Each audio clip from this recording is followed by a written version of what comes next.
എന്തായാലും നമ്മളെല്ലാരും കല്യാണത്തിലോട്ട് എടുത്ത് ചാടിയിട്ടുള്ളൂ. അപ്പൊ അതിലിപ്പരം പിന്നീട് വിളിച്ചിട്ട് ഫോൺ കിട്ടുന്നില്ല, ഓഫാണ്. ഞങ്ങൾ വിചാരിച്ചു നല്ല പനിയായിരിക്കും, വിറവലൊക്കെ ആയിരിക്കും എന്ന് വിചാരിച്ചു വിട്ടു. 2 ദിവസം കഴിഞ്ഞ് പിന്നെ നാട്ടിലാണ് അദ്ദേഹം പൊങ്ങിയത്. കണ്ട സത്യം വര ഇങ്ങോട്ട് കഴിഞ്ഞാല് നിങ്ങൾ ഓടിയാകത്ത്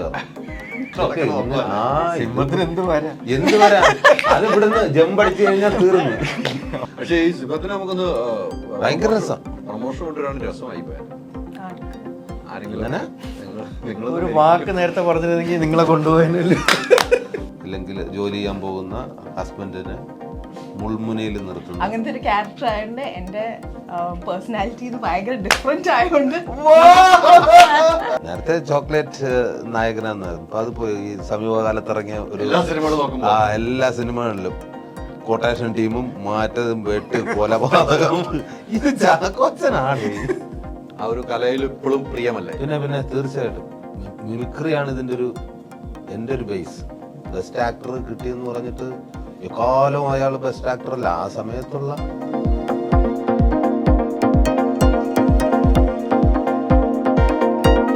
നമസ്കാരം. പുത്തൻ സിനിമയുടെ വിശേഷങ്ങൾ പങ്കുവയ്ക്കാൻ 4 അതിഥികൾ, 4 പേർക്കും സ്വാഗതം. Thank you. എന്തിനാന്ന് എനിക്ക് ഈ സിനിമയുടെ പേര് പറയുമ്പോഴേ പേര് പറഞ്ഞ ഒന്ന് പറഞ്ഞ അതന്നെ ഗിർ. അത്രേ ഉള്ളൂ, നീട്ടില്ല. നീട്ടാ അത് സൗകര്യം പോലെ. നല്ലൊരു സിനിമയുടെ ഭാഗം വീണ്ടും എല്ലാവരും ഒരുമിക്കുന്നു അല്ലേ? എനിക്ക് തോന്നുന്നു ഇത് നമ്മള് കേട്ട കഥ, ഞാൻ റിപ്പോർട്ട് ചെയ്ത കഥയാണ്.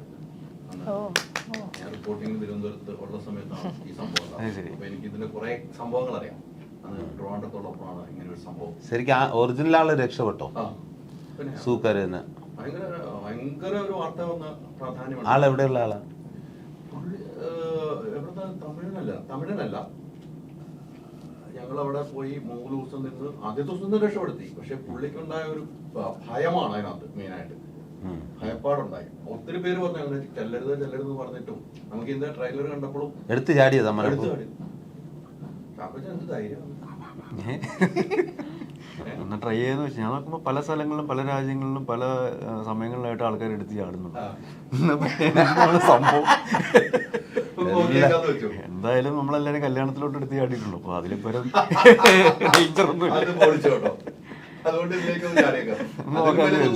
ഇല്ല എന്ത് ബേസ് ചെയ്യാം. നമുക്ക് തോന്നുന്നു ആ സംഭവം അത്തരം സംഭവങ്ങൾ കഥയാക്കുമ്പോൾ കുറച്ച് റിസ്ക് ഉണ്ടാകാം. നമുക്ക് എല്ലാം കേട്ട് ദൃശ്യങ്ങൾ പോലും കണ്ടതാണ് പ്രേക്ഷകർ. ഇത് റിസ്ക് ഒന്നും ഇല്ലാന്ന് പറഞ്ഞാണ് JK നമ്മള് രണ്ടുപേരെയും ഇതിലോട്ട് ക്ഷണിച്ചത്. കാരണം ഫുൾ ഗ്രാഫിക്സ് ആണ്, ആനിമെട്രോണിക്സ്, അല്ലാതെ വേറെ ഒരു പരിപാടി ഇല്ലാന്ന് പറഞ്ഞിട്ട് എല്ലാം കഴിഞ്ഞിട്ട് ഇത് ഒറിജിനൽ സിംഹത്തിന്റെ കൂടെ നമുക്ക് ഷൂട്ട് ചെയ്തില്ലെങ്കിൽ ഒരു നാച്ചുറാലിറ്റി കിട്ടത്തില്ല, ഒറിജിനാലിറ്റി കിട്ടില്ല എന്നൊക്കെ പറഞ്ഞു.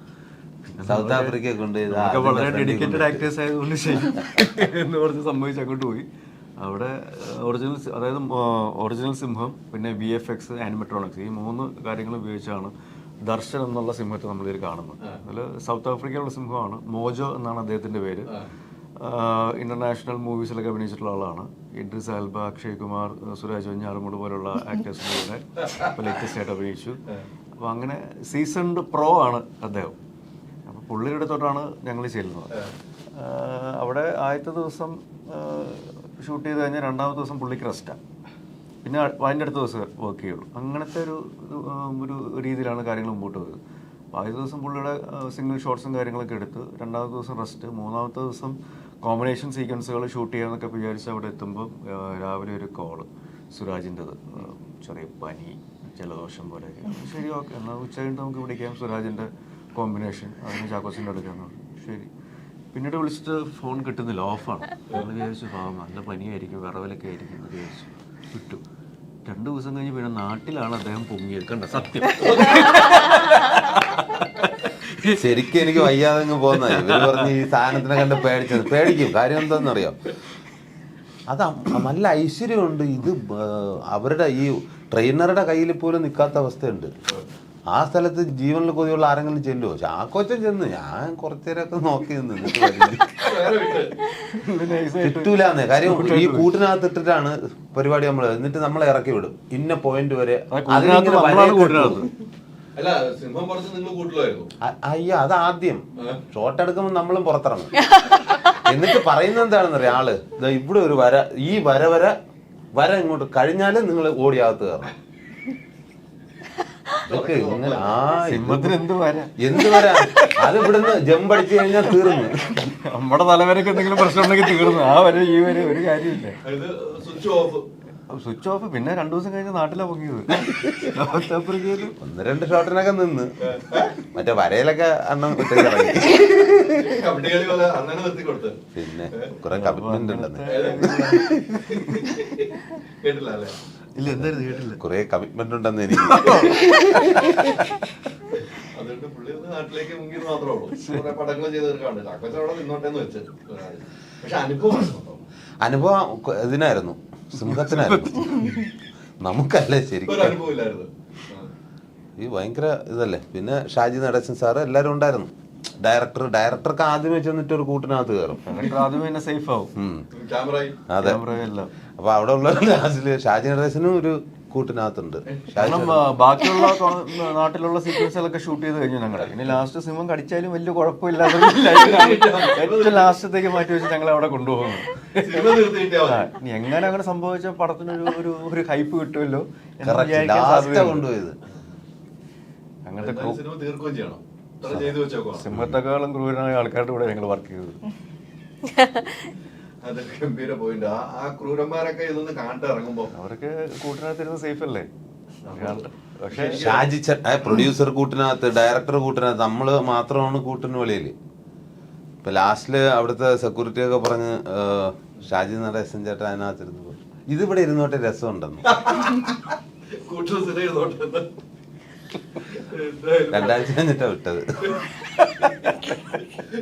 പക്ഷെ ഇത്തരം സ്റ്റോറികൾ ചെയ്യുമ്പോൾ പ്രേക്ഷകർ, ഞാൻ നേരത്തെ പറഞ്ഞ പ്രേക്ഷകർ ഇത് ഈ കഥ കേട്ടതാണ്, കണ്ടതാണ്. അപ്പം അതില് നമുക്ക് ഒരു പ്രശ്നങ്ങളും ഉണ്ടാവില്ല. പക്ഷെ നമ്മൾ കണ്ട സ്റ്റോറിയാണല്ലോ.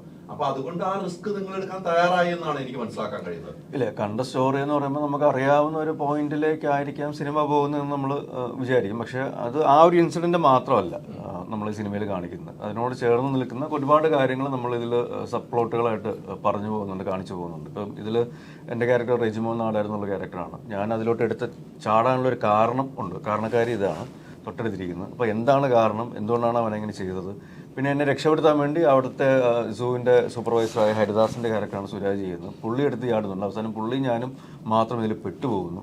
അതിനുശേഷം ഇവർ കാണിക്കുന്ന കാര്യങ്ങൾ രക്ഷപ്പെടാൻ വേണ്ടിയിട്ടുള്ള ശ്രമങ്ങളും രക്ഷപ്പെടാതിരിക്കാൻ വേണ്ടി ഞാൻ നടത്തുന്ന കാര്യങ്ങൾ പിന്നീട് ചെറിയൊരു രീതിയിലോട്ടൊക്കെ അത് മാറുന്നുണ്ട് ടുവേഴ്സ് ദി എൻഡ്. പക്ഷേ സബ് പ്ലോട്ടുകൾ കുറേ ഉണ്ട്. ഇപ്പം ഹരിദാസിൻ്റെ വൈഫാണ് ക്യാരക്ടറാണ് സുധി ചെയ്യുന്നത്. അവരുടെ ലൈഫിലെ കുറച്ച് ഇഷ്യൂസ്, ഇതെല്ലാം സബ് ലേയേഴ്സായിട്ട് നമ്മൾ പറഞ്ഞു പോകുന്നുണ്ട്. അപ്പം സൂവിനകത്ത് മാത്രം നടക്കുന്ന ഒരു സിനിമയായിട്ട് മാത്രം ഇതിനെ കാണേണ്ട ആവശ്യമില്ല എന്നുള്ളതാണ്.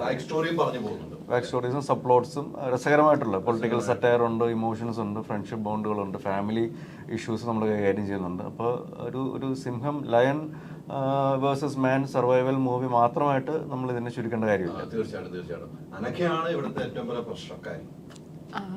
കറക്റ്റ് മനസ്സിലായി. കഥയില്ല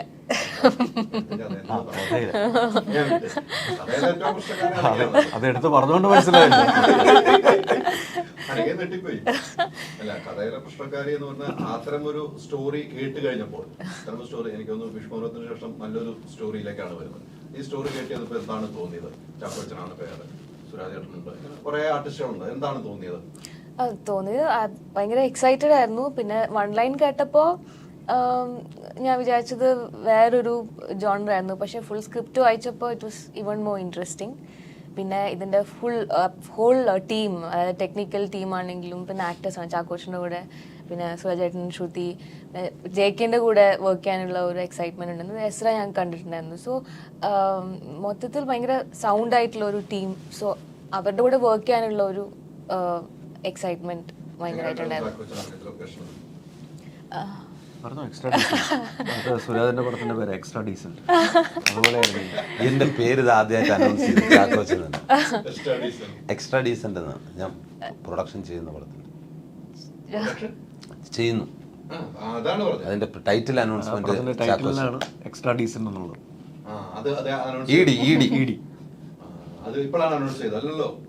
ഇപ്പൊ ഞാൻ അനൗൺസ് ചെയ്തത് ഇപ്പോഴാണ്.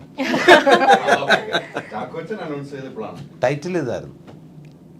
അല്ല, ചാക്കോച്ചൻ അനൗൺസ് ചെയ്തപ്പോഴാണ്. ടൈറ്റിൽ ഏതാന്ന് മനസ്സിലായി. ചാക്കോച്ചൻ അനൗൺസ് ചെയ്തപ്പോഴാന്നല്ലേ ഉള്ളൂ. അതെ. അതല്ലേ. അപ്പൊ ചാക്കോച്ച, നമുക്ക് സുരാജിന്റെ പ്രൊഡക്ഷന്റെ ഇന്ന് ഫുൾ ചെലവ് സുരാജിന്റെ വക. ഇന്ന് ഫുൾ ചെലവ് സുരാജ് എന്ന പ്രൊഡ്യൂസറിന്റെ വക.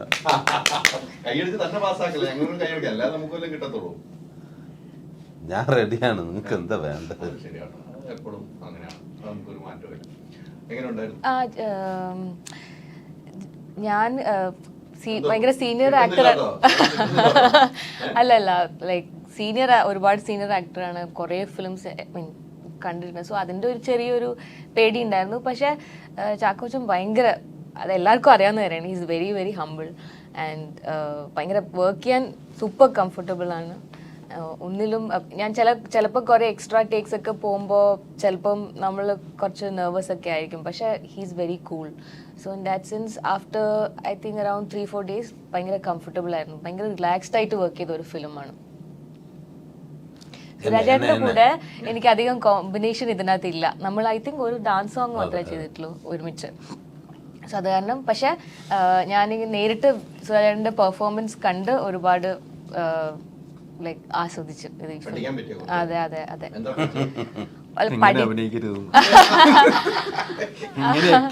എങ്ങനെയൊക്കെ അഭിനയിക്കാൻ പാടില്ല.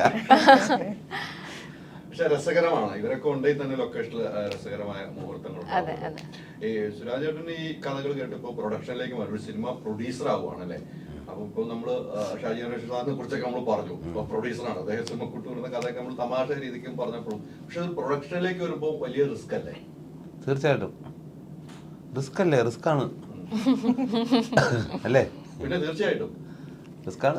നമുക്ക് ഞാൻ അങ്ങനെ ഒരു ഞാനും ലിസ്റ്റിൻ സ്റ്റീഫനും ഉണ്ട്. അപ്പോൾ നല്ലൊരു കഥ കേട്ടപ്പോൾ അദ്ദേഹത്തിനെ സമീപിച്ചു.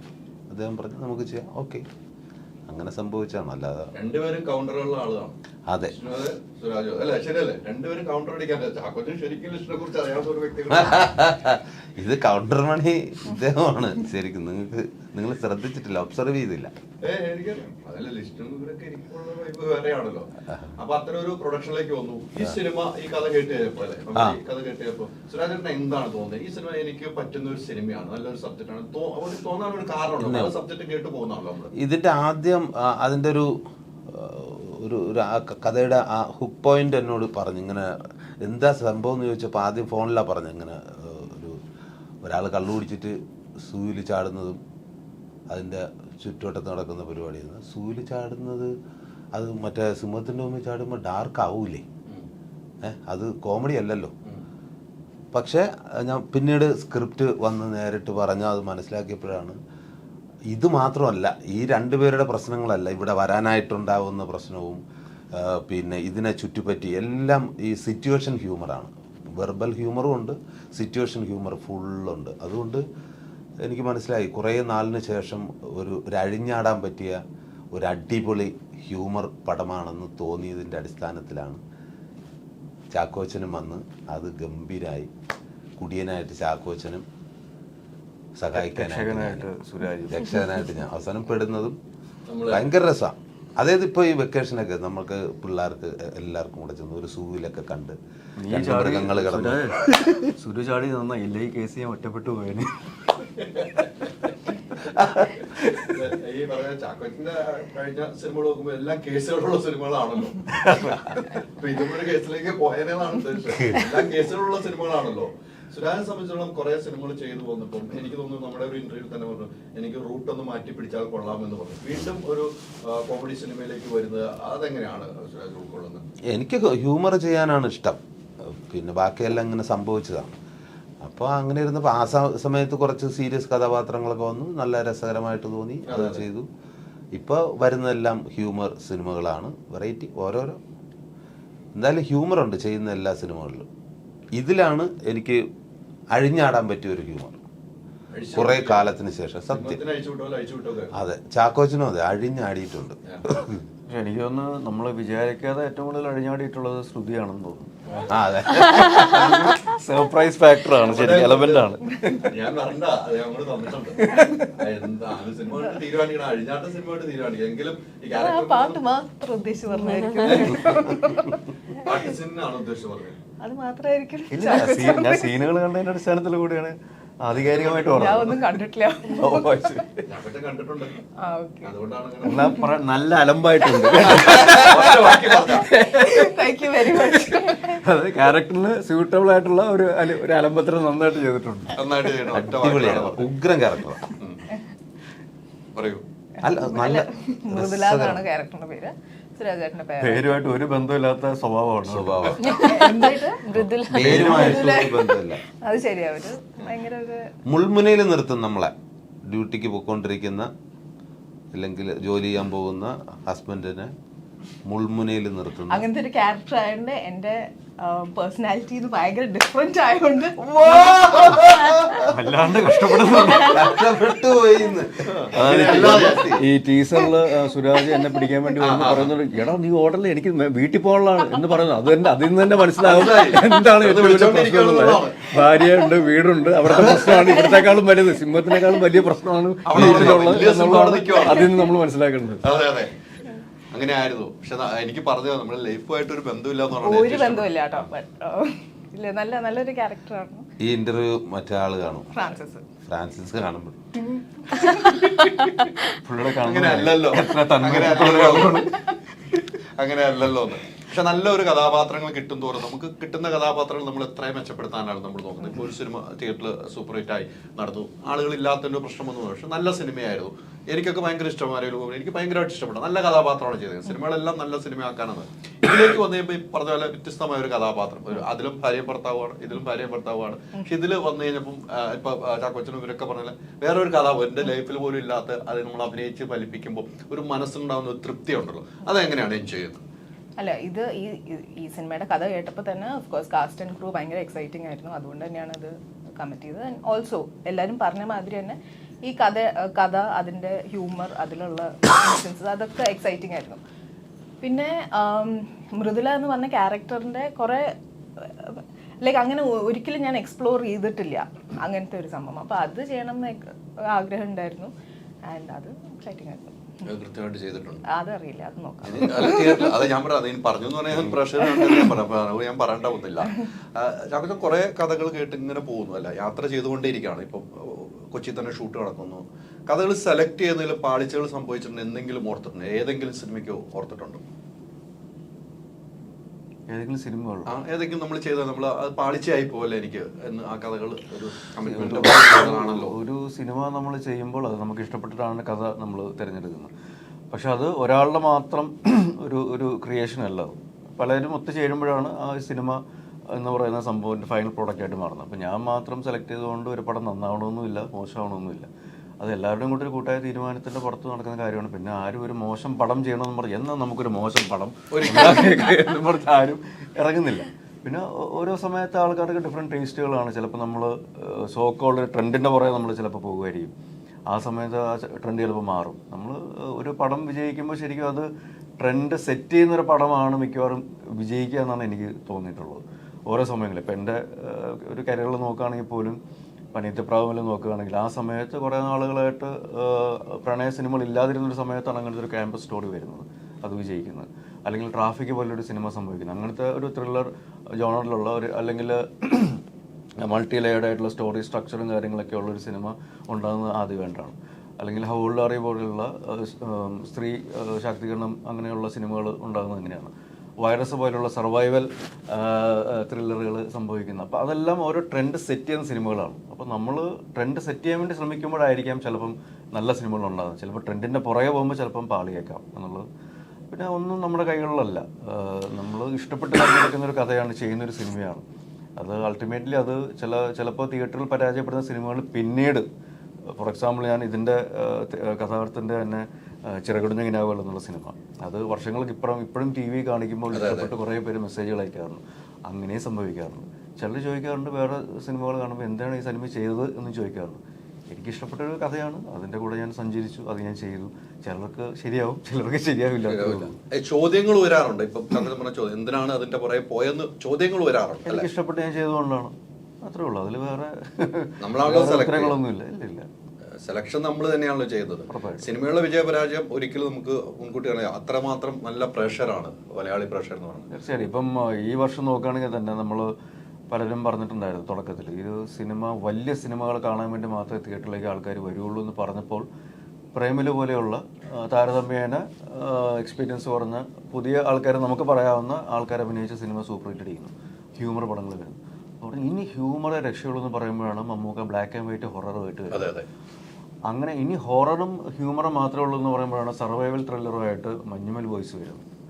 അങ്ങനെ ഇനി കൂട്ടായ കളികളേ ഉള്ളൂ എന്ന് പറയുമ്പോഴാണ് ആടുജീവിതം പോലെയുള്ള സിനിമകൾ വരുന്നത്. അപ്പോൾ ഏത് ടൈപ്പ് സിനിമ എന്ന് നമുക്ക് ഒരിക്കലും പറയാൻ പറ്റില്ല. ഇപ്പോൾ ഒരു എക്സ്പെക്റ്റേഷനും ഇല്ല എന്ന് വിചാരിച്ചിരുന്ന ഒരു സിനിമ തലവൻ നല്ല അഭിപ്രായം നേടി ഇപ്പോൾ തിയേറ്ററിൽ മുന്നേറിക്കൊണ്ടിരിക്കുന്നുണ്ട്. അപ്പോൾ നമുക്ക് അങ്ങനെ ഒരു സോക്കോളുള്ളൊരു ഒരു ഗ്യാരണ്ടി ഇല്ല ഏത് നന്നാവും ഏത് മോശമാവും ആർക്കും ഉറപ്പിച്ച് പറയാൻ പറ്റില്ല. മുന്നോട്ട് നമ്മൾ ശ്രമിക്കുന്നു, നമുക്ക് ഇഷ്ടപ്പെട്ട ഒരു കഥ അത് 100% ആത്മാർത്ഥതയോടെ ചെയ്യുന്നു, അതിൻ്റെ റിസൾട്ടിന് വേണ്ടി വെയിറ്റ് ചെയ്യുന്നു. അത് നന്നായില്ലെങ്കിൽ അടുത്തത് കൂടുതൽ നന്നാക്കാൻ വേണ്ടി ശ്രമിക്കുന്നു, അത്രേ ഉള്ളൂ. അപ്പോൾ നമുക്ക് ഓരോ സിനിമ കഴിയുന്നതോറും നമ്മൾ വീണ്ടും വീണ്ടും അഭിനയത്തിലുള്ള പ്രിയം കൂടുന്നു.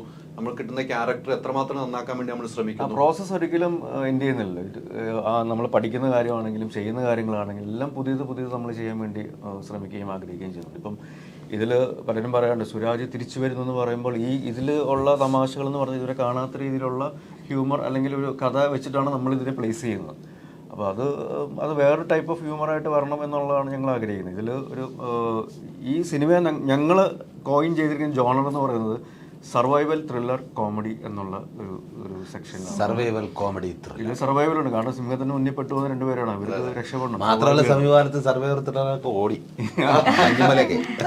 പിന്നെ ഹ്യൂമറുണ്ട്, അത്യാവശ്യം ഹ്യൂമറും കാര്യങ്ങളൊക്കെ ഉണ്ട്. പിന്നെ കുറച്ച് ത്രില്ലർ ഫാക്ടേഴ്സും ഇതിനോട് നമുക്ക് കാണാൻ പറ്റുന്ന ഒരു രീതിയിലോട്ട് വരുന്നുണ്ട്. അപ്പോൾ അങ്ങനത്തെ രീതിയിലാണ് നമ്മൾ ഇതിനെ പ്ലേസ് ചെയ്യാൻ ഉദ്ദേശിക്കുന്നത്. അപ്പം ഒരു ഫൺ മൂവി മാത്രമായിട്ട് ഇതിനെ കാണണ്ട എന്നുള്ളതാണ് ഉദ്ദേശം. എല്ലാം ചേർത്ത് നോക്കിയ ഒരു സിനിമ തന്നെയാണിത്, ഒരു മാറ്റമില്ല. എനിക്ക് തോന്നുന്നു 2 അവാർഡ് ജേതാക്കളാണ് ഇരിക്കുന്നത്. അതാണ് നമ്മുടെ ഈ സിനിമയുടെ മറ്റൊരു ഹൈലൈറ്റ് അല്ലേ. ഈ അവാർഡ് കിട്ടും തോറും നമുക്ക് പ്രേക്ഷകരെ വീണ്ടും വീണ്ടും തൃപ്തിപ്പെടുത്തുക എന്നുള്ളൊരു വലിയ റിസ്ക്കാണ്. നമുക്കൊരു ഭാരമായി തോന്നാറുണ്ടോ നമുക്ക് അവാർഡ് കിട്ടിയാണ്, അപ്പോൾ ഇനി അടുത്ത സിനിമ നമുക്കത് മോശമായ ഒരിക്കലും ആളുകൾ നമ്മളെങ്ങനെ ഉൾക്കൊള്ളുന്ന ഒരു ഭയപ്പാട്. എനിക്ക് തോന്നുന്നു സുരാജിന് അവാർഡ് കിട്ടിയ ദിവസം ഞാൻ അവിടെ വന്നതാണ്. പിന്നെയുള്ള ഭയമുണ്ടല്ലോ, അടുത്ത സിനിമ ചെയ്യും തോറും നമ്മളിലേക്ക് ഒരു ഭയം വരാറുണ്ടോ? ഇങ്ങനെ ഭയമൊന്നുമില്ല. അതിപ്പോൾ ആ സമയത്തൊരു ഉള്ള ഒരു 10 സിനിമ എടുത്താൽ അതിൽ ഏറ്റവും ബെസ്റ്റ് ആക്ടർ കിട്ടിയെന്ന് പറഞ്ഞിട്ട് എക്കാലം അയാൾ ബെസ്റ്റ് ആക്ടർ അല്ല, ആ സമയത്തുള്ള നമുക്ക് നല്ലൊരു ക്യാരക്ടർ ചെയ്യാൻ കിട്ടി എന്നുള്ളതല്ല, അത് ഉത്തരവാദിത്വമാണ്. പിന്നെ നല്ല കഥാപാത്രങ്ങൾ നല്ല സിനിമകൾ ചെയ്യാൻ ആഗ്രഹിക്കുന്നുണ്ട്. അതിന്റെ ഭാഗമായിട്ട് നല്ല നല്ല കഥകൾ വരുന്നുണ്ട്. അടിപൊളിയായിട്ട് ഞാൻ ഹാപ്പി ആയിട്ട് പോകണം. നിനക്ക് എന്തോ ഒരു അങ്ങനെയല്ല, എന്താണ് അങ്ങനെ പറഞ്ഞത്? നിങ്ങൾ ഹാപ്പി ആയിട്ട് പോകണല്ലോ ഏറ്റവും ഇഷ്ടം. എന്നും ഈ ചിരിച്ച മുഖം കാണുന്നതിൽ നമുക്കൊക്കെ ഏറ്റവും തൃപ്തനായിരിക്കുന്നത്. അങ്ങനെ വേണമല്ലോ, അപ്പോഴല്ല മനസ്സിനൊരു സന്തോഷം. ഞങ്ങൾക്ക് കാണുമ്പോഴും ടെൻഷൻ അടിച്ചിരിക്കുമ്പോൾ നമുക്ക് കാണുന്ന ഇഷ്ടമല്ലോ. രാജൻ എപ്പോഴും ഹാപ്പി ആയിട്ട് ഇരിക്കുന്നതാണ് അല്ലേ? അത് പിന്നെ പിച്ച് ടെൻഷൻ ആണെങ്കിൽ പ്രൊഡ്യൂസ് ചെയ്യുമ്പോഴായിരിക്കുന്ന എനിക്ക് അത് ഇത്തിരി ഉണ്ടാവല്ലേ? അതൊക്കെ ലിസ്റ്റ് നോക്കിയോ. പിന്നെ സന്തോഷമുണ്ട്, അവിടെ സന്തോഷമുണ്ട്, നമ്മള് തൃപ്തനാണ് അല്ലേ? ഏരിയ നോക്കണ്ട, നമ്മൾ അഭിനയിക്കുക പോവാ, അത്രേ ഉള്ളൂ. പണി എടുക്കുന്നു, വേറെ ഒന്നും നമ്മൾ ഇടപെടുന്നില്ല. എന്താണ് അങ്ങനെ ഒരു പ്രൊഡക്ഷൻ വേണമെന്ന് തീരുമാനം? ഇത്രയും നാളുകൾക്ക് ശേഷം ഒരു പ്രൊഡക്ഷൻ എന്ന് തീരുമാനിക്കാനുള്ള കാരണം? ഇല്ല, അങ്ങനെ ഇതിനകത്ത് നിൽക്കല്ലേ. ഇതിനകത്ത് ഇപ്പൊ നമുക്ക് ഇഷ്ടപ്പെടുന്ന പോലെ വേറൊരാളോട് ചെന്ന് ഇങ്ങനെ പറഞ്ഞ് ഇത് നമുക്ക് നോക്കാം. നമുക്ക് ഇഷ്ടപ്പെടുന്നത് അതിന് ഒരാളും കൂടെ സപ്പോർട്ട് ചെയ്യാനുണ്ടെങ്കിൽ ചെയ്യാന്ന് കരുതി. ഐഡിയ എന്നത് മമ്മൂക്കയാ. അതത്രേ ഉള്ളൂ. മമ്മൂക്കയാണ് ഐഡിയ. എന്താടാ നീ എന്നൊക്കെ ചെയ്യാൻ പോകുന്നത്? പരിപാടി എന്തായാലും കഷ്ടപ്പെടയില്ലേ, നീ നോക്ക് നല്ല നല്ല പരിപാടികൾ. മമ്മൂക്ക വിചാരിച്ച മമ്മൂക്കയെ വെച്ച് നിങ്ങൾ പടം ചെയ്യുന്നതാണ് എന്നാണ് നിങ്ങൾ വെച്ച് ചെയ്യാനായിട്ട് പോകില്ലേ? അങ്ങനെ ഉണ്ടാവും. ശാഖവശനാണ് അടുത്തത്. എല്ലാരും അല്ല അങ്ങനെ എന്താ ഉണ്ടാവാൻ പാടില്ല അല്ലേ? അല്ല, അങ്ങനെ വേണം, ഇല്ലെങ്കിൽ എന്റെ സ്വഭാവം മാറും. ആ കൊച്ചിനെ വെച്ച് എടുത്ത പടം. അതെ, അതെന്ന് ആഗ്രഹിക്കുന്നു. കഥയൊക്കെ അദ്ദേഹം കേട്ട് ഇഷ്ടാവട്ടെ. കഥ കേൾപ്പിച്ചോ? ഇല്ല, ഉടനെ. അപ്പൊ ഇത് പുതിയൊരു പ്രഖ്യാപനമായിട്ട് മാറട്ടെ ആവട്ടെ അല്ലേ? പറഞ്ഞതാ. കാരണം ഏറ്റവും കൂടുതൽ സിനിമകൾ ഞങ്ങൾ ഒരുമിച്ച് അഭിനയിച്ചിട്ടുള്ളത് 27ാമത്തെ സിനിമ എങ്ങാണ്ടാണ് ഗർ. എത്രാമത്തെയാണ്? 27. 27ാമത്തെ സിനിമ നിങ്ങൾ പോകുമ്പോ അല്ലേ? ഏറ്റവും കൂടുതൽ വർക്ക് ചെയ്ത ഹീറോ. അതൊരു അത്രയും 27 സിനിമ, 27ാമത്തെ സിനിമയാണ് നിങ്ങൾ തമ്മിലല്ലേ? അപ്പൊ എത്ര വർഷത്തെ ഒരു യാത്രയല്ലേ, നീണ്ട യാത്ര. അങ്ങനെ വളരെ ചുരുക്കം ആളുകൾ ഉണ്ടാവുമാറുണ്ട്. എന്റെ ഭാര്യയുടെ ഒപ്പം പോലും 19 വർഷമേ ഉണ്ടായിട്ടുള്ളൂ. 27 സിനിമകളാണ്. 27 സിനിമകൾ. അപ്പൊ എത്ര വർഷമാണ്? 27 സിനിമകൾ. എത്ര വർഷം? വർഷം അങ്ങനെ പറയണ്ട. ഞാൻ ഇതിനു വേണ്ടി പറഞ്ഞില്ല, ഒരു ഗുമ്മിന് വേണ്ടി പറഞ്ഞു. അതിന് പിടിക്കല്ലോ അത്. ഇതെന്താ പ്രശ്നം കണ്ടില്ലേ? ക്യാരക്ടർ തന്നെ ഇവിടെ വന്നു കേട്ടോ. ഞാൻ പെട്ടെന്ന് കാൽക്കുലേഷൻ. സോറി. അല്ല, അതൊരു ദീർഘയാത്രയാണ് കേട്ടോ നിങ്ങൾ തമ്മിൽ. ഞാൻ കണക്കെടുത്തില്ല, പക്ഷെ ഒരു ദീർഘയാത്രയാണ് അത്. അങ്ങോട്ടും ഇങ്ങോട്ടും ഒരു സ്നേഹവും ബന്ധവും ആത്മാർത്ഥം ഉണ്ടെങ്കിൽ അത്ര ഒരു യാത്രയിലേക്ക് പോകാൻ പറ്റുള്ളൂ എന്ന് ഞാൻ വിശ്വസിക്കുന്നു. ഉറപ്പായിട്ടും സ്നേഹവും ബന്ധവും പാരവെപ്പും എല്ലാം. ആരോഗ്യവും ഫ്രണ്ട്സ്. പക്ഷെ അല്ല, നിങ്ങൾ ഈ കോംബോ പ്രേക്ഷകർ ഇഷ്ടപ്പെടുന്നുണ്ടോ? വീണ്ടും വീണ്ടും വരുന്ന പ്രൊഡ്യൂസറും ഡയറക്ടറും നിങ്ങൾ എടുക്കുന്നത് അവിടെ ഒരു പോയിന്റ്. പ്രേക്ഷകർ ഇഷ്ടപ്പെടും, നിങ്ങൾ തമ്മിലുള്ള യോജിച്ചുള്ള അഭിനയം ഇഷ്ടപ്പെടുന്നതുകൊണ്ട് മാത്രമാണ് വരുന്ന പ്രൊഡ്യൂസറാണ് നിങ്ങൾ വെച്ച് സിനിമ ചെയ്യാൻ തയ്യാറാവുന്നു, ഡയറക്ടർ നിങ്ങൾ വെച്ച് ആ കഥയിലേക്ക് കൊണ്ടുവരുന്നു എന്നാണ്. അത് പ്രേക്ഷകരുടെ ഇഷ്ടമാണ് നിങ്ങളെ സെലക്ട് ചെയ്യുന്നത്, പ്രേക്ഷകരാണ് നിങ്ങളെ തീരുമാനിക്കുന്നതെന്ന് എനിക്ക് തോന്നുന്നത്. അങ്ങനെയല്ലേ? എന്റർടൈൻ ചെയ്യാൻ പറ്റുന്ന സിനിമകൾ ചെയ്യുന്നതുകൊണ്ടാണ് അങ്ങനെ സംഭവിക്കുന്നത്. അത് ഗറിലും അത് ഏറ്റവും നല്ല രീതിയിൽ സംഭവിക്കട്ടെ എന്ന് ഞങ്ങൾ ആത്മാർത്ഥമായിട്ട് ശ്രമിച്ചിട്ടുമുണ്ട്. സൂപ്പർ ഹിറ്റ് ആണ്, സിനിമകളെല്ലാം സൂപ്പർ ഹിറ്റ് ആകുന്ന കാലഘട്ടമാണ്. മമ്മൂക്ക പറഞ്ഞതുപോലെ അവസാന ശ്വാസം വരെ സിനിമയാണ്. എന്റെ ശ്വാസം നിന്നാൽ സിനിമ നിൽക്കുന്നതാണ് മമ്മൂക്ക പറഞ്ഞത്. മമ്മൂക്കയുടെ സിനിമ നിൽക്കുന്നത്. അപ്പൊ അത്രയും ആ സിനിമയിലുള്ള മമ്മൂക്കയുടെ ഡയലോഗ് ഇപ്പം ഭയങ്കര സോഷ്യൽ മീഡിയ ചർച്ച ചെയ്തുകൊണ്ടിരിക്കുകയാണ്. എല്ലാവരും അങ്ങനെയാണെന്ന് എന്റെ ഒരു വിശ്വാസം. സിനിമയാണല്ലോ നമുക്ക് പ്രിയം. സുരാജേട്ടൻ അങ്ങനെയല്ല കാണുന്നത് നമ്മള്. തീർച്ചയായിട്ടും സിനിമ തന്നെയാണ് ജീവവായു. ഇന്നലെ ഞാൻ നിങ്ങളുടെ സ്ക്രിപ്റ്റ് എഴുതുന്ന യൂണിയന്റെ മിമിക്രി അസോസിയേഷന്റെ റൈറ്റലിന്റെ അവിടെ പോയപ്പം സുരാജേട്ടന്റെ കഥകൾ പറഞ്ഞ ഒത്തിരി ആളുകളുണ്ട് സ്ക്രിപ്റ്റ് എഴുതിയവര്. ഇന്നലെ അവിടെ സ്റ്റേജിലെ പുറമാളില് സുരാജേട്ടന്റെ കൂടെയുള്ള യാത്രകള്, സ്റ്റേജ് ഷോയ്ക്ക് പോയ കഥകളൊക്കെ അന്നുമുള്ള സുരാജേട്ടൻ ഇന്നും ഒരുപോലെയാണ് അവരോട് പെരുമാറുന്നതെന്ന് പറഞ്ഞു. ഇന്നലെ കുറെ പേര് അവിടെ ഞാൻ ഇന്റർവ്യൂ എടുക്കുമ്പോൾ കുറെ ആളുകളുണ്ടായിരുന്നു. വലിയ പരിപാടിയാണ് പുറമാള്. നിങ്ങളുടെ കൂടെ മറ്റേ രാമപുരത്തുള്ള റെജിയൊക്കെ കുറെ കഥകൾ ഇന്നലെ അഭിമുഖത്തിൽ പറഞ്ഞു. അപ്പൊ അതെനിക്ക് പെട്ടെന്ന് ഓർത്ത കേട്ടോ. ആ സുരാജ് ചേട്ടൻ തന്നെയാണ് ഇപ്പോഴും സിനിമയിൽ നിന്നുള്ള സുരാജ് ചേട്ടൻ യാത്ര ചെയ്തപ്പോൾ ലാലേട്ടൻ വന്ന് അടുത്തിരുന്ന കഥയൊക്കെ പറഞ്ഞത്. റെജി അത്ഭുതമായിട്ട് കണ്ട കാര്യമൊക്കെ പറഞ്ഞത്. അപ്പം സുരാജ് ചേട്ടന്റെ പോയിന്റുകൾ ഇപ്പോഴും അവിടെയും സംസാരം ഉണ്ടെന്നുള്ളതാണ്. നിങ്ങൾ വന്ന വഴി മറക്കാതെ ഉള്ള യാത്രയാണെന്ന് ഞാൻ പറഞ്ഞു. മിമിക്രി അല്ലേ, ആ ഒരു കലയിൽ ഇപ്പോഴും പ്രിയമല്ലേ? പിന്നെ തീർച്ചയായിട്ടും അതിന്നാണ് നമുക്ക് എന്തെങ്കിലുമൊക്കെ നമ്മുടെ ഇത് മിമിക്രിയാണ് എൻ്റെ ഒരു ബേസ്. അത് തന്നെയാണ്. ഇനിയുള്ള സിനിമകൾ ചെയ്യണമെന്ന് ആഗ്രഹിക്കുന്ന വേഷങ്ങൾ മനസ്സിൽ എന്നും ഉണ്ടാവും, എല്ലാവർക്കും ഉണ്ടാവും എനിക്ക് തോന്നുന്നു. സുരാജ് ചേട്ടൻ അങ്ങനെ ഒരു ആഗ്രഹമുള്ള വേഷങ്ങൾ നമുക്ക് തേടി വന്നാലേ നമുക്ക് കിട്ടത്തുള്ളൂ. എങ്കിലും നമുക്കൊരു ആഗ്രഹം ഉണ്ടാവൂലേ? നമ്മൾ ആഗ്രഹിച്ചു കഴിഞ്ഞാൽ കിട്ടണമെന്നുണ്ടോ ഇന്ന വേഷം? എനിക്ക് അങ്ങനെ ആഗ്രഹിക്കാം, നല്ല വേഷങ്ങൾ വരണമെന്ന് ആഗ്രഹിക്കാം. പക്ഷെ ഇന്നത് ചെയ്യണമെന്നൊന്നും എനിക്ക് അങ്ങനെയില്ല. വരുന്നതിൽ നല്ലത് ചെയ്യാന്നുള്ളതേ ഉള്ളൂ. അത് സെലക്ട് ചെയ്യുക. ആഗ്രഹിച്ചു കഴിഞ്ഞാൽ കിട്ടണമെന്നില്ല എന്നൊന്നും ഉറപ്പൊന്നുമില്ല. നന്നായിട്ട് ആഗ്രഹിച്ചാൽ കിട്ടുമെന്ന് നിങ്ങൾ തന്നെ എൻ്റെ അടുത്ത് പറഞ്ഞിട്ടുണ്ടല്ലോ. അത് കിട്ടും. പക്ഷെ എനിക്ക് കേറിയിട്ട് മറ്റേ എന്താ ബാഹുബലിയോ ആനിമെട്രോണിക്സ് അങ്ങനെ എന്തൊക്കെ എന്തും ആഗ്രഹിക്കാൻ ചെയ്യാം. ശരിയാ, ആണല്ലേ പരിപാടിയാണ് ഇനി പോകുന്നത് ഇപ്പം ലോകം. അപ്പൊ അതിനേക്കാളും വെട്ടുന്ന ഏതെങ്കിലും ഒന്ന് ആലോചിക്കാം. അതിനും മറികടന്ന് നിൽക്കണം. ആഗ്രഹിക്കാം കിട്ടുവാണെങ്കിൽ നല്ല കഥാപാത്രങ്ങൾ. അതൊരു വേഷമാണെങ്കിലും പ്രേക്ഷകരുടെ മനസ്സിലിരിക്കുന്ന കഥാപാത്രം. അതെ, അങ്ങനെ ചിന്തിക്കുന്നതായിരിക്കും ഏറ്റവും നല്ലതെന്ന് എനിക്ക് തോന്നുന്നു.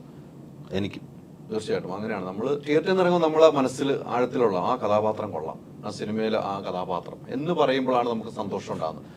എത്രയോ പരാജയപ്പെട്ട സിനിമകൾ ആ ആക്ടർ കൊള്ളാം, ആ സീൻ കൊള്ളാം എന്ന് പറയുന്നത് അത് നമുക്കൊരു വിജയമായിട്ട് തോന്നാം ആ സിനിമയ്ക്ക് എന്ന് വിശ്വസിക്കുന്ന കൂട്ടത്തിലാണ് എൻ്റെ ഒരു യാത്ര പോയിക്കൊണ്ടിരിക്കുന്നത്. ചെറുതരി സുഖമുള്ള നോവ് എന്നൊക്കെ പറയാം. അങ്ങനെയാണെങ്കിൽ കഥാപാത്രം ആൾക്കാർക്ക് ഇഷ്ടപ്പെടുന്നു, സിനിമ വിജയിക്കുന്നില്ല എന്ന് പറയുമ്പോൾ അതൊരു പൂർണ്ണമായിട്ടുള്ള ഒരു സന്തോഷമല്ല. ഞാൻ കഥാപാത്രം ഓർത്തിരിക്കുന്ന ഞാൻ പറഞ്ഞു, സിനിമ പൂർണ്ണമായിട്ട് കഥാപാത്രം ഓർത്തിരിക്കുന്ന ഞാൻ പറഞ്ഞു. അതെ, പക്ഷെ നന്നായാലേ സിനിമയ്ക്ക് വിജയമുള്ളൂ, നമ്മുടെ കഥാപാത്രത്തിന് വിജയമുള്ളൂ. അല്ലേ? വിജയമുള്ളൂ. എന്റെ കഥാപാത്രം മാത്രം നന്നായി, സിനിമ മോശമെന്ന് വെച്ചാൽ ആരാ ഒന്ന് കാണുന്നത്? സിനിമ കാണില്ല. ഞാൻ പറഞ്ഞിട്ടുള്ളൂ. അപ്പോ സിനിമ നന്നായാൽ കഥാപാത്രവും ആൾക്കാർക്ക് ഭയങ്കര ഇഷ്ടാവും. തീർച്ചയായിട്ടും. അനഘ ഇപ്പം മറ്റു സിനിമകളൊക്കെ എങ്ങനെയുണ്ട്? വേറെ സിനിമകളൊക്കെ അഭിനയം ഭീഷ്മപൂർവ്വം കണ്ടിട്ട് അനഘയെ പക്ഷെ പിന്നീട് ഇതുപോലെ അല്ല നോണല്ലേ വേറെ സിനിമകളിൽ നമ്മളൊരു ഇന്റർവ്യൂവിന് പോലും കണ്ടിട്ടില്ലാത്തോണ്ട് ഞാൻ ചോദിച്ചാണ് കേട്ടോ. മനസ്സിലായി എന്താ അല്ല, ഭീഷ്മപൂർവ്വം കഴിഞ്ഞിട്ട് ഈ ഒരു സിനിമയിലേക്കാണോ ഉള്ള യാത്ര? ഭീഷ്മത്തിന് ശേഷം പിന്നെ ഞാൻ ചെയ്യുന്നത് ഇതാണ്. അപ്പോൾ ഞാനിങ്ങനെ കുറച്ച് ഇൻട്രസ്റ്റിംഗ് ആയിട്ടുള്ള എന്തെങ്കിലും ചെയ്യാൻ ഇങ്ങനെ വെയിറ്റ് ചെയ്യുന്നത്. അപ്പം ഈ സ്ക്രിപ്റ്റ് കേട്ടപ്പോൾ ഒത്തിരി ഇഷ്ടമായി. പിന്നെ ഇതിൻ്റെ എല്ലാം ആക്ടേഴ്സും എല്ലാം സോ മൊത്തത്തിൽ ഭയങ്കര ഇൻട്രസ്റ്റിംഗ് ആയിട്ടുള്ള ഒരു പ്രോജക്റ്റ് ആയിരുന്നു. അപ്പോൾ അതായിരുന്നു ഇത്. അത്ര ഒരു ഗ്യാപ്പ് വരാനുള്ള കാരണം എന്താണെന്ന് ചിന്തിച്ചിട്ടുണ്ടോ? നമുക്ക് കഥകൾ ഇഷ്ടപ്പെടാതെ മാറി പോകുന്നതാണോ? അങ്ങനെയല്ല, എനിക്ക് ഭീഷ്മത്തിന് ശേഷം വന്നതൊക്കെ കുറച്ച് ഞാൻ ഒരു സിമിലർ കൈൻഡ് ഓഫ് സ്റ്റോറീസ് ഒക്കെ കുറേ വന്നു. അങ്ങനെ എക്സൈറ്റിംഗ് ആയിട്ടുള്ള ഒന്നും അത്ര വന്നില്ല. പിന്നെ 1-2 ഫിലിം വന്നപ്പോൾ എനിക്ക് ചെയ്യാൻ പറ്റിയില്ല. സോ അത് കാരണം പിന്നെ ഇതായിരുന്നു എനിക്കിഷ്ടമായത്. സോ ചാക്കോച്ചന്റെ സിനിമയിൽ ഏറ്റവും ഇഷ്ടപ്പെട്ട സിനിമ ഏതാ? ഇപ്പൊ ലാസ്റ്റ് കണ്ടതിൽ എനിക്ക് എന്നത്താൻ കേസോട് അല്ലെങ്കിൽ നിറം എത്ര പ്രാവശ്യം കണ്ട്? കുറേ പ്രാവശ്യം കണ്ടിട്ടുണ്ട്. അതിനകത്ത് പ്രത്യേകിച്ച് ഡാൻസും കാര്യങ്ങളൊക്കെ. ബട്ട് ചാക്കോച്ചന് ഇപ്പോഴും ആ കാരിസ്മ, ഇപ്പൊ ഞാൻ കൂടെ അഭിനയിച്ചപ്പോഴാണെങ്കിലും നേരിട്ട് കാണുമ്പോൾ ഇല്ല, അഭിനയിക്കുമ്പോൾ പ്രത്യേകിച്ച് തോന്നില്ല. ബട്ട് മോട്ടറിൽ നോക്കുമ്പോൾ സഡൻലി സ്ക്രീനിൽ വരുമ്പോൾ ഭയങ്കര ഒരു കാരിസ്മ ഉണ്ട് ചാക്കോച്ചന്. സോ ദാറ്റ് സെപ്പറേറ്റ് ചെയ്യിക്കുന്നു. സോ എനിക്ക് നമ്മുടെ ലവ് സീക്വൻസസ് ഒക്കെ ചെയ്യാനാണെങ്കിലും ഭയങ്കര ഈസി ആയിരുന്നു. So just had to react. Chocolate hero ആണല്ലോ. അതെ, ഭയങ്കര മിടുക്കനാ. എന്നെ കള്ളുകൂടിനാക്കി ഇറക്കിയിരിക്കുക. ചോക്ലേറ്റ് പരിപാടിയൊക്കെ പോയി. അല്ല, അത് പോയല്ലോ. നേരത്തെ ചോക്ലേറ്റ് നായകനാന്നായിരുന്നു. അപ്പൊ അത് പോയി. ഈ സമീപകാലത്ത് ഇറങ്ങിയ ഒരു എല്ലാ സിനിമകളിലും കൊട്ടേഷൻ ടീമും മാറ്റതും വെട്ട് കൊലപാതകം ഇത് ചാക്കോച്ചനാണ്. അല്ല, അത് ശരിയാണ്. ചാക്കോച്ചൊരു സിനിമകളിലൊരു മാറ്റം വരുന്നതാണ് കേട്ടോ. 5-ാം പാതിരയിൽ നിന്ന് തുടങ്ങിയ ഒരു മാറ്റങ്ങൾ വലിയ മാറ്റങ്ങളാണ്. 6-ാം പാതിര ഉണ്ടോ? ഉടനെ ഇല്ല, അത് സമയമെടുക്കുക. 5-ാം പാതിര അങ്ങനെ നിൽക്കുന്നതുകൊണ്ട് ഒരു പേടിയാണ്. കാരണം അറ്റ്ലീസ്റ്റ് അതിനോട് കടപിടിച്ച് നിൽക്കുന്ന ഒരു സിനിമ ആവണമല്ലോ 6-ാം പാതിര സംഭവിക്കുകയാണെങ്കിൽ. So it will take time. ഉണ്ടാവും, പ്രതീക്ഷിക്കുന്നു. ഹോപ്പ്ഫുള്ളി. ജനഗണ എന്തായി? എന്തോ ജനഗണ എന്തായി? ജനഗണമന സെക്കൻഡ് ഉണ്ടെന്നൊക്കെ ഇങ്ങനെ പറയുന്നു. അതിന്റെ പരിപാടികളൊക്കെ നടക്കുന്നത്. ഡിജോയാ. പൂർണ്ണമായിട്ടും അതിനെക്കുറിച്ച് എനിക്കൊന്നും അറിയില്ല. ഇല്ല, നിങ്ങളിപ്പം ലിസ്റ്റുമായിട്ട് കൈകോർക്കുമ്പോൾ നിങ്ങൾക്ക് നിരന്തരം സംസാരിക്കാൻ പറ്റുമോ? ഇപ്പൊ വേണോ വേണ്ടോ എന്നുള്ള ഈ കാര്യം? പടം തുടങ്ങുന്നതെന്ന് ഒന്ന് വിളിച്ചു പറയാനായിട്ട് ഞാൻ വിളിച്ചായിരുന്നു. അയാൾ ഫോൺ എടുത്തില്ല. അപ്പൊ എന്ത് നിരന്തരം ഈ പടം തുടങ്ങാൻ നമ്മള് 2 പ്രൊഡ്യൂസറാ. ഞാൻ അന്ന് വിളിച്ച് എന്നിട്ട് ഒരു ലിസ്റ്റിന് അതാ രാഗൻ തിയേറ്ററിന്റെ ഇനാഗ്രേഷനായിട്ടുള്ള ഒരു ഓട്ടോ ആയിരിക്കും നമ്മുടെ കോഴിക്കോട് തിയേറ്ററുകളിലെ എണ്ണം കൂട്ടിക്കൊണ്ടിരിക്കുമല്ലേ? ഏറ്റവും കൂടുതൽ തിയേറ്റർ എനിക്ക് തോന്നുന്നു ലിസ്റ്റിനാന്ന് തോന്നുന്നു കേട്ടോ. ഗുഡ്. അപ്പം എല്ലാം കൊണ്ടും ലിസ്റ്റിന് ഭാഗ്യമുള്ള ഒരു വ്യക്തിയാണ്. ആ ഭാഗ്യത്തിന്റെ കൂടെ കൂടിയാണ് ചാക്കോച്ചൻ ഒത്തിരി യാത്ര ചെയ്തിട്ടുണ്ട്. ഇവരെ കുറെ യാത്ര ചെയ്തിട്ടുള്ള ഒരു ഇതാണ്. എന്തായാലും ഈ സിനിമയിലേക്ക് നമ്മൾ തിരിച്ചൊന്നും എത്ര പാട്ടുകൾ അങ്ങനെയൊക്കെ നമുക്ക് ഡയറക്ടറൊന്നും ഇല്ലാത്തതുകൊണ്ട് ചോദിക്കാൻ പറ്റില്ല. നിങ്ങൾക്ക് അറിയാവുന്നുള്ളൂ പറയുവാണെങ്കിൽ. നമ്മൾ ആദ്യം വിട്ടത് ഇതിന്റെ ഒരു തീമാറ്റിക് ആയിട്ടുള്ള ഒരു സോങ് ആണ് ഈ പ്രണയം എന്ന് പറയുന്നത്. പിന്നെ ഒരു റൊമാൻറ്റിക് സോങ് ഉണ്ട്. പിന്നെ ഒരു ഫാസ്റ്റ് നമ്പർ സോങ് ഉണ്ട്. ഒരു ചെറിയൊരു മെലഡി പാത്തോസ് പോലത്തെ ഒരു സോങ് ഉണ്ട്. 4 സോങ്ങുകളാണ് ഈ സിനിമയിലുള്ളത്. ഡോൺ വിൻസെന്റ്, കൈലാഷ് മേനോൻ ഒക്കെയാണ് ഇതിന്റെ സംഗീത സംവിധാനം ചെയ്തത്. പിന്നെ ഇതിന്റെ ടെക്നിക്കൽ ക്രൂ അവരെ പറ്റി പറയുകയാണെങ്കിൽ ജയേഷാണ് സിനിമാറ്റോഗ്രാഫി, വിവേക് ഹർഷാണ് എഡിറ്റിംഗ് ചെയ്തിരിക്കുന്നത്, രതീഷ് പൊതുവാൾ ഇതിന്റെ പ്രൊഡക്ഷൻ ഡിസൈനിങ്ങിലുണ്ട്. ഓഫ് കോഴ്സ് JK ആണ് ഡയറക്ഷനും കഥയും കാര്യങ്ങളൊക്കെ. പ്രവീണും കൂടെ കഥയിൽ ഉൾപ്പെട്ടിട്ടുണ്ട്. അപ്പോൾ എസ്ര എന്നൊരു പടം നമുക്കറിയാം, അത് ഒരു ഹൊറർ മൂവി ചെയ്ത ഒരു ഡയറക്ടർ അടുത്ത സിനിമയായിട്ട് വരുമ്പോൾ ഏകദേശം അതിനോട് സാമ്യമുള്ള സിനിമയായിരിക്കും വിചാരിക്കുകയാണെങ്കിൽ അതിൽ നിന്നും ഏറ്റവും വ്യത്യസ്തമായിട്ടുള്ള രീതിയിലുള്ള ഒരു ഫൺ റൈഡ് മൂവിയാണ് ഇതിലുള്ളത് ഗർ എന്നുള്ള സിനിമ. പിന്നെ ഒരു പുതുമുഖ നായക താരത്തെ ഞങ്ങൾ അവതരിപ്പിക്കുന്നുണ്ട്. മിസ്റ്റർ മോജോ, ദർശൻ എന്ന കഥാപാത്രം ചെയ്യുന്ന സിംഹം, അദ്ദേഹത്തെ കൊണ്ടുവന്നിട്ടുണ്ട്. പിന്നെ ശോഭി ചേട്ടനുണ്ട്, മഞ്ജു പിള്ള, രമേഷ് പിഷാരടി, രാജേഷ് മാധവൻ, സിബി തോമസ്, അലൻ സിറേട്ടൻ, അങ്ങനെ ഒരുപാട് ആക്ടേഴ്സ് ഉണ്ട്. ഇതിന്റെ ടീസർ ഇറങ്ങിയപ്പോ ഫസ്റ്റ് കമന്റ് എന്തായിരുന്നു? ഈ സിംഹത്തെ കണ്ടിട്ട് ക്രഷ് അടിച്ചെന്ന്. ആദ്യത്തെ കമന്റ്. പക്ഷെ ഈ സിംഹത്തിന് നമുക്കൊന്ന് ഭയങ്കര രസം. പ്രമോഷൻ കൊണ്ടുവരാൻ രസമായി പോയാൽ ആർക്ക്? ആരെങ്കിലും അങ്ങനെ? നിങ്ങൾ ഒരു വാക്ക് നേരത്തെ പറഞ്ഞിരുന്നെങ്കിൽ നിങ്ങളെ കൊണ്ടുപോയതിനല്ലേ.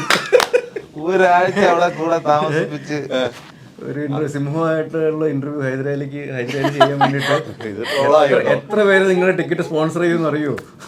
ഇത് വലിയ അവിടെ കൊണ്ടു കൊടുക്കാൻ. അങ്ങനെയല്ല. എവിടെ ഹൈദരാലി എന്നെ ചോദിക്കും പൈസ വരും. ഇവിടെ ഹൈദരാലി ഹൈദരാലി പിന്നെ ഇങ്ങനെ പുറത്ത് വിദേശത്ത് പോകുന്നു. ലാസ്റ്റിൽ മറ്റേതെന്ന് പറഞ്ഞു വിദേശത്ത് പോകണേന് നമ്മളെന്തിനാ പേര് പറഞ്ഞ? അല്ല സോറി, ഞാൻ ആരാണ്? നിങ്ങളെ കൂടെയുള്ള ആള്. ആരുടെ കൂടെ? അല്ല ഒരാള് ശരി. വന്നിട്ട് ചോദിക്കുക ഇങ്ങനെ പിരിവെടുക്കാൻ വന്നതാണ്, പുള്ളിയെ ഒന്ന് വിദേശത്ത് കൊണ്ടുപോകണം. വിദേശത്തിന് ഞാൻ തരൂല. അല്ല സിംഹത്തിന്റെ ഇന്റർവ്യൂ എടുക്കണം. ആ തരാം തരാം തരാം. അങ്ങനെ ആ. അങ്ങനെ ഒരുപാട് ആൾക്കാരുണ്ട്. എന്റെ അടുത്തൊന്ന് കൊണ്ടുപോയാൽ മതി എന്നല്ലേ ഉദ്ദേശിച്ചത്. അതേന്ന്. എന്താ പൊന്നെ, അപ്പൊ ഒത്തിരി പേര് പേര് വരും. ശരിയാ, ഇതിനകത്ത് കമന്റ് വന്നോ എങ്ങനെയും കൊണ്ട് അവിടെ ഇടാന്നേ പറയുള്ളൂ. പക്ഷെ എനിക്ക് തന്നെ മാറ്റങ്ങൾ നിങ്ങളൊന്നും ശ്രദ്ധിക്കുന്നില്ല കേട്ടോ. അയ്യോ, ഞാൻ വന്നപ്പോ പറഞ്ഞല്ലോ ക്ഷീണിച്ചു. ക്ഷീണം ഇങ്ങനെ അല്ലല്ലോ നമ്മള്. അല്ലേ ചേട്ടാ? അല്ല എല്ലാം സെറ്റല്ലേ? ഓക്കെ അല്ലേ? ചാനലെല്ലാം എല്ലാം ഓക്കെയാണ്. മുതലാളിയായി. എല്ലാം ഭംഗിയായിട്ട് പോകുന്നുണ്ട്. അതുകൊണ്ട് തന്നെ നമ്മളിങ്ങനെ ഫ്രീ ആയിട്ട് ഇങ്ങനെ അടങ്ങണം. നമുക്കൊരു ഫ്രീഡം ഉണ്ട് ഇപ്പൊ. അടിപൊളി. അതുകൊണ്ട് നിങ്ങളുടെ കൂടെ ഒക്കെ യാത്ര ഞാൻ വരുന്നുണ്ട്. നിങ്ങളുടെ ലൊക്കേഷനിലേക്ക് വരുന്നുണ്ട്. വരും. അവിടെ നമ്മൾ ഒന്ന് നിങ്ങളുടെ സിനിമയിൽ നിന്ന് അഭിനയിക്കുന്നുണ്ട്. ഏത് പടം? പുള്ളി പ്രൊഡ്യൂസർ എന്നറിയില്ല. ഞാൻ പ്രസിഡന്റ് ആയിരിക്കുന്ന പഞ്ചായത്തിൽ നിങ്ങൾ അറിഞ്ഞില്ല ഇതൊന്നും? അറിഞ്ഞിട്ടില്ലല്ലോ. ഇല്ല ഇല്ല. ഉണ്ട്. നമുക്ക് നോക്കിയേക്കാം. പിന്നെന്താ? ഇനിയിപ്പോ മാറ്റി പറയാൻ പറ്റൂല്ലോ. അവന്റെ വേഷത്തിൽ ചോദിക്കേണ്ട കാര്യമില്ലല്ലോ. എന്തായാലും സിനിമ സൂപ്പർ ഹിറ്റ് ആകട്ടെ. ഈ പറഞ്ഞ 14-ാം തീയതി അല്ലേ? ജൂൺ 14-നാണ്. 14-ാം തീയതി സിനിമ റിലീസ് തിയേറ്ററിലേക്ക് എത്തുകയാണ്. എല്ലാവർക്കും കാണാൻ ഇഷ്ടപ്പെടുന്ന സിനിമ ആണ് എന്ന കാര്യത്തിൽ. ഈ സിനിമയുടെ പ്രത്യേകത നമുക്കറിയാം. ഇപ്പം കുറെ കാലഘട്ടമായിട്ട് നല്ല നല്ല സിനിമകൾ ഒന്ന് തിയേറ്ററിൽ ഒരു പൂരപ്പുറമ്പായിക്കൊണ്ട് അതേ പൂരപ്പുറമ്പായിട്ട് നിന്ന് പോകുന്നു. നമുക്ക് ഡിസംബർ നേരോടുകൂടി തുടങ്ങിയ ഒരു വിജയ യാത്രയാണ്. ഇതുവരെ ആ തിയേറ്ററിൽ ഇരുന്ന് പോയിട്ടില്ല. ആളുകൾ ഇങ്ങനെ സിനിമ കണ്ടിറങ്ങുമ്പോൾ മലയാള സിനിമയ്ക്ക് വലിയൊരു തിരിച്ചുവരായി തന്നെ കാണണം. എന്ത് പറ്റിയിട്ടുണ്ടെങ്കിലും തിയേറ്ററിൽ പോയി സിനിമ കാണാൻ പ്രേക്ഷകരുണ്ട് എന്ന് തെളിയിച്ച വർഷമാണിത് 2024. ആ യാത്രയിൽ ഈ സിനിമയും സൂപ്പർ ഹിറ്റ് ആകട്ടെ. ഇതിന്റെ 50-ാം 100-ാം ദിവസം ആഘോഷിക്കാനുള്ള ഭാഗ്യം ജഗദീഷ് നമുക്ക് തരട്ടെ. ആത്മാർത്ഥമായി പ്രാർത്ഥിച്ചുകൊണ്ട് ഒരിക്കൽ കൂടി നന്ദി പറയും. Thank you thank you very much.